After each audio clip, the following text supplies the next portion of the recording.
கர்த்தருக்கு ஸ்தோத்திரம். கர்த்தராகிய இயேசு கிறிஸ்துவின் இன்ப நாமத்தில் இனிய வாழ்த்துக்கள். இன்றைய தியானத்திற்காக ஜெபித்த பொழுது தேவன் தந்த வசனம் சங்கீதங்களின் புஸ்தகம் 92 சங்கீதம் 7 வசனம்.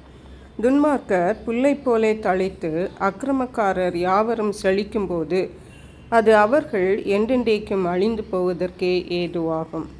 நம்முடைய கர்த்தராகிய இயேசு கிறிஸ்து அவருடைய ஜனங்களை ஆசீர்வதிக்கிற தேவன். அதே நேரத்தில் துன்மார்க்கமாய் வாழுகிற ஜனங்களையும் தழைக்க பண்ணுகிறார். அவர் புல்லை போலே தழைப்பார்கள், அவ்வளவாக ஆசீர்வாதமாய் இருப்பார்கள். புல் எவ்வளவு பச்சை பசேல் என்று செழித்து நிற்குமோ அதே போன்று அவர்கள் ஆசீர்வாதமாய் இருப்பார்கள். துன்மார்க்கமாய் வாழ்ந்தாலும் அவர்கள் ஆசீர்வாதமாய் இருக்கிறார்களே என்று நாம் அவர்களை குறித்து நினைக்கலாம்.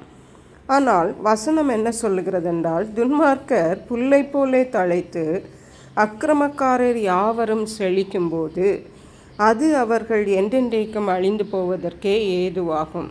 ஹல்லேலூயா.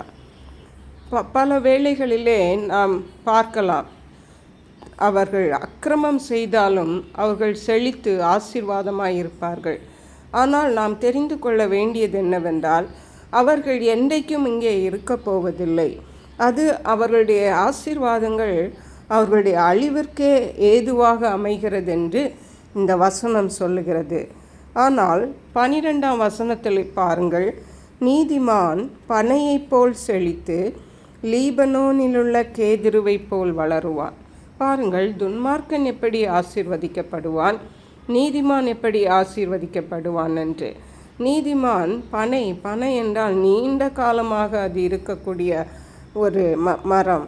லீபனோனில் உள்ள கேதுரு மிக உயரமாக வளர்ந்து பல ஆண்டுகளாக அது இருக்கிற ஒரு மரம். ஆகவே நீதிமான் மிகவும் செழிப்பான ஆசீர்வாதத்தினாலே அவர் நீடித்து இருப்பான். அதன் பலனை அவன் நீண்ட காலமாக அனுபவிப்பான். அருமையான கர்த்தருடைய பிள்ளைகளே, இந்த நாட்களிலே நாம் நம்மை நாமே அலசி ஆராய வேண்டியது அவசியமாக இருக்கிறது.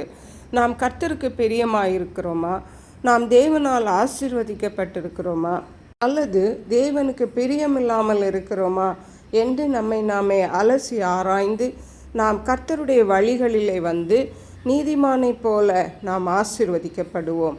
கர்த்தர் தாம் இந்த வார்த்தைகளை ஆசீர்வதிப்பாராக. ஜெபிப்போம்.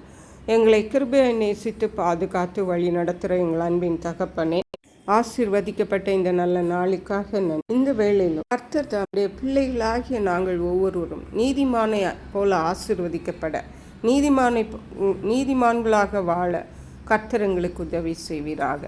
நன்றி பரிசுத்த ஆவியானவரே. துதிகன மகிமை மக்கை செலுத்துகிறோம். இயேசு கிறிஸ்துவின் இன்ப நாமத்தில் ஜெபிக்கிறோம் எங்கள் அன்புள்ள பரமபிதாவே, ஆமென். இயேசு கிறிஸ்துவின் சுவிசேஷம் ஒவ்வொருவரையும் சென்றடையும்படியாக இந்த செய்தியை உங்கள் நண்பர்களுக்கு அனுப்பி வைக்குமாறு தாழ்மையுடன் கேட்டுக்கொள்ளுகிறேன். கர்த்தர் தாமே உங்கள் அனைவரையும் அபரிதமாய் ஆசீர்வதிப்பாராக.